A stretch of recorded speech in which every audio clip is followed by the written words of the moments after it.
അപ്പോൾ ഇങ്ങനെ ഈ 0.5 വരുന്ന സംഖ്യയുടെ സ്ക്വയർ കണ്ടുപിടിക്കാൻ എളുപ്പമാർഗ്ഗം എന്ന് പറഞ്ഞാൽ 0.5 ഉണ്ടെങ്കിൽ ആ ക്വസ്റ്റ്യൻ്റെ ആൻസറിൽ 0.25 എന്തായാലും ഉണ്ടാകും.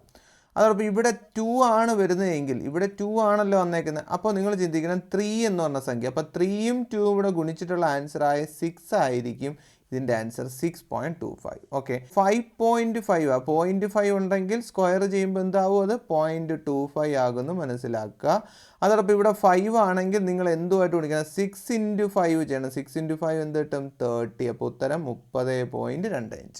അടുത്ത നോക്കി, ഇവിടെ 0.5 വന്ന ആൻസറിൽ എന്ത് കാണും, 0.25 കാണും. അത് മനസ്സിലായി. ഇവിടെ 8 ആണെന്നറിയാം. അപ്പോൾ എന്ത് കൊണ്ട് ഗുണിക്കണം, 8 × 9 എത്ര വരും, 72. അപ്പോൾ എത്ര വരും, 72.25 ആണ് ആൻസർ.